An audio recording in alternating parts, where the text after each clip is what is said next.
Bonjour Christine. Bonjour Loïc, vous allez bien? Très bien, alors on est ici à Davos. Qu'est-ce que vous faites à Davos? Bien, à Davos, je fais du rabattage, figurez-vous.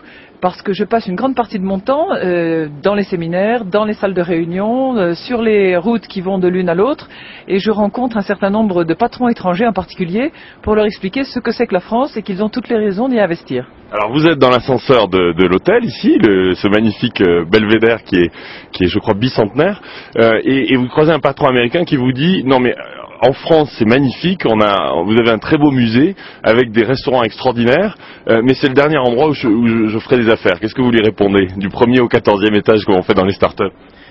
Je lui dirais qu'il est assez isolé parce que si aujourd'hui la France est le 3e pays d'accueil des investissements directs étrangers, avec beaucoup d'investissements en particulier en provenance des États-Unis, c'est que probablement il y a de bonnes raisons. Et les bonnes raisons, ce sont bien sûr le positionnement géographique de la France, un réseau de transport multimodal exceptionnel, un taux de productivité horaire remarquable et le meilleur en Europe aujourd'hui, 66 pôles de compétitivité dans lesquels il peut sûrement arriver à insérer son entreprise pour bénéficier à la fois des synergies entre les chercheurs et les entreprises, évidemment des exonérations ou des allègements en tout cas de charges sociales et fiscales qui lui permettent de développer son activité, et que ça, de très nombreux entrepreneurs dans le monde entier l'ont réalisé, ce qui nous donne notre rang de 3e pays d'accueil au monde. En France, on a tendance un peu on le dit, à s'auto-flageller, c'est-à-dire à être un peu défaitiste, à être triste sur le sort du pays. Et vous avez l'air très très positif. C'est vrai que c'est aussi votre rôle de vendre la France à l'étranger. Mais comment vous regardez cette espèce de déprime française quand on parle du pays? Est-ce que vous êtes aussi... Comment vous faites ce pitch-là à un Français maintenant qui déprimerait un petit peu? Bon, je crois qu'on est un peu des enfants gâtés d'une certaine manière. Et bien sûr qu'il y a des tas de choses à améliorer et qu'il y a des projets pour les améliorer dans les mois qui viennent. Et il faut que nous travaillions en particulier sur la flexibilité. Il faut qu'on mette un peu du vent dans les voiles de la France. Mais il y a un volume d'énergie, de compétences, de créativité, de très fortes technologies. Et tout ça, ça demande à être un tout petit peu réveillé par l'enthousiasme et la confiance. Et je pense qu'on doit faire un petit effort sur nous-mêmes. Christine, vous étiez présidente du premier cabinet d'avocats au monde, vous étiez à Washington. Comment vous avez démarré, corrigez-moi si je crois que c'était Washington, comment vous êtes tombé en politique? J'étais à Chicago. Chicago, pardon. Chicago, une ville superbe.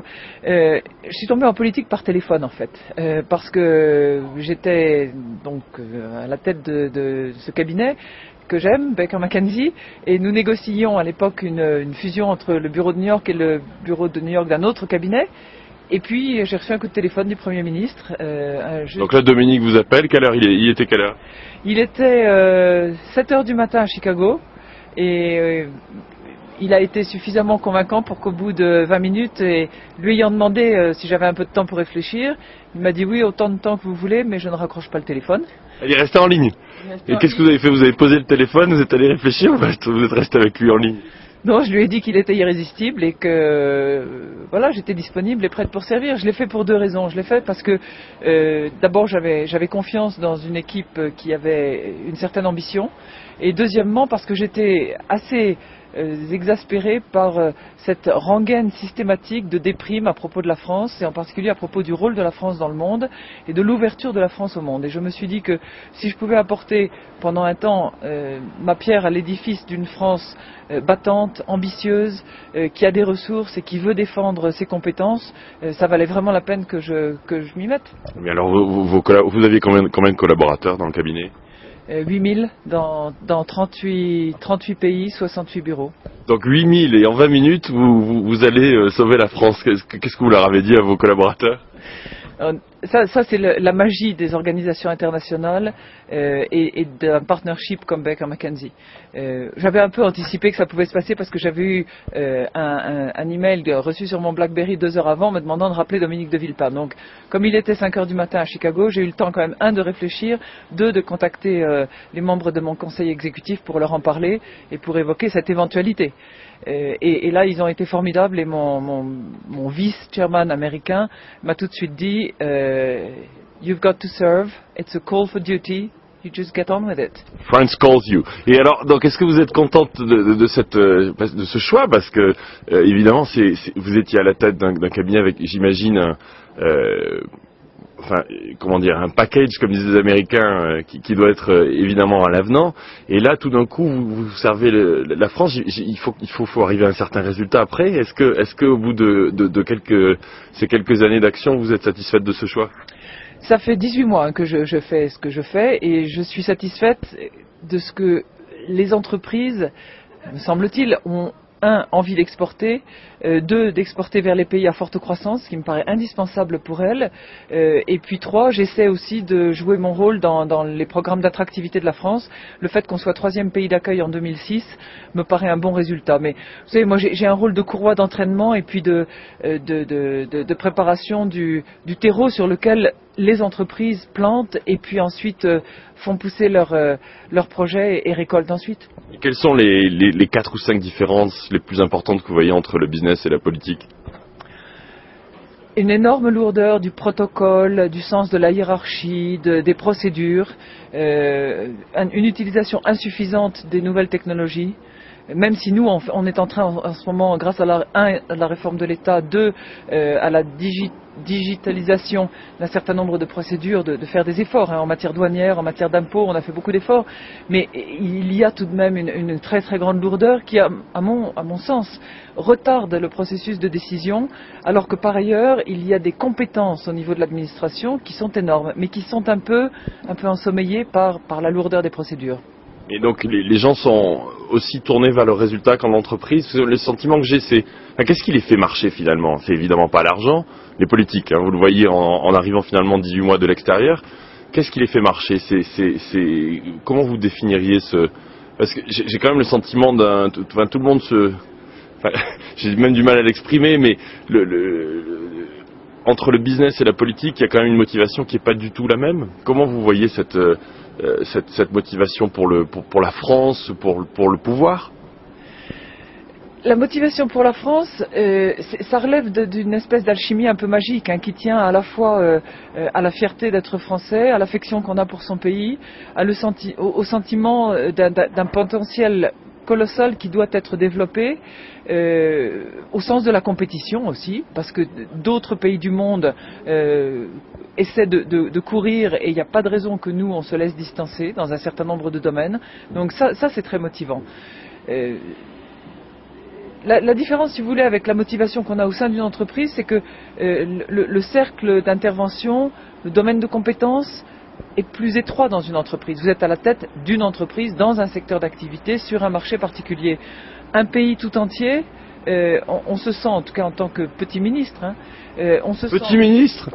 Oui, je suis ministre du commerce extérieur, je suis ni Premier ministre, je suis un petit ministre. On se sent dans un groupe animé d'une ambition pour un pays. Alors je suis peut-être extrêmement naïf, mais moi c'est comme ça que je le ressens. Mais vous êtes arrivé à un résultat, vous avez l'impression que ces 18 mois ont vraiment, personnellement, quelle est l'action la plus importante à laquelle vous êtes arrivé, qui vous satisfait le plus? Vous savez, chaque fois que je reçois un email, un texto ou un appel d'une entreprise qui me dit « J'avais jamais exporté jusqu'à maintenant, grâce à vous, on est parti sur tel marché et ça fonctionne », ça pour moi c'est un énorme succès. C'est tout petit, mais si on arrive à multiplier des petits succès comme ça, c'est bien. La deuxième chose dont je suis fière, c'est que j'ai essayé dans tous les cercles, dans tous les séminaires, dans toutes les instances, y compris à Davos, j'ai essayé de porter la voix de la France avec fierté et en mettant en valeur les aspects positifs de la France. Et il y en a énormément, mais ils sont très souvent méconnus parce qu'on n'est pas suffisamment présent dans des cercles de ce type-là. En effet, je vous ai vu à l'œuvre. Christine, vous êtes en CDD, vous êtes d'une précarité, vous êtes très très précaire. Comment ça se passe dans les quelques mois qui viennent? Là, c'est pas comme entreprise, vous êtes présidente d'un cabinet d'avocats. Bon, évidemment, vous pouvez faire une erreur, il peut se passer plein de choses en entreprise, mais là, c'est quand même un job, il n'y a pas plus précaire, beaucoup plus précaire qu'en entreprise. Finalement, vous savez que dans quelques mois, le contrat arrive à sa fin. Le contrat arrive à sa fin et c'est même pire parce que c'est le mélange du CDI et du CDD. Ça arrive à sa fin et entre-temps, si on fait une grosse bêtise ou si on a l'honneur de déplaire, on peut aussi être éjecté. Ça fait partie des risques. Mais la vie c'est aussi une prise de risque permanente et celui-là, il est exaltant et je suis très heureuse de l'avoir pris. Qu'est-ce qui se passe après alors? Non le sais. Mais vous retournez dans le business ou vous continuez la politique? J'en sais rien, j'ai jamais fait de plan de carrière, il y aura peut-être un coup de téléphone au bon moment, mais ce dont je suis certaine en tout cas, c'est que pendant les 3 mois qui viennent, je vais me battre aux côtés de Nicolas Sarkozy pour défendre son programme, ses ambitions, car je crois que son programme, ses ambitions, son énergie au service de la France peuvent nous aider à tenir notre rang. Et je vous en pose une dernière sur la campagne. Comment vous le sentez justement là avec les quelques petites bourdes de Ségolène Royal, ce qui vient de se produire, le coût des sous-marins nucléaires, puisque vous êtes beaucoup à l'étranger, le coût du Québec, où ici il y a eu quelques conversations d'ailleurs avec le Premier ministre du Québec qui n'a réellement pas appelé Ségolène Royal. Comment vous voyez ce début de campagne entre Nicolas Sarkozy et Ségolène Royal? Ça m'intéresse pas d'accabler l'adversaire. Ce qui me consterne, c'est l'image que ça donne de la France. Et moi, je pense qu'on doit développer une image de compétence, d'excellence. Et là, l'image qui est répandue par le biais de ces bourdes, de ces bêtises, est au contraire une image d'incompétence, d'approximation, de manque de. Ah, mais bien sûr qu'ils le disent. Et autant le caractère nouveau, blanc pur et innovant a pu séduire, mais franchement maintenant les commentaires que j'entends des milieux, non mais même des milieux d'affaires ici qui lisent la presse, c'est vraiment néfaste pour l'image de la France. Merci Christine pour toute votre énergie en tout cas.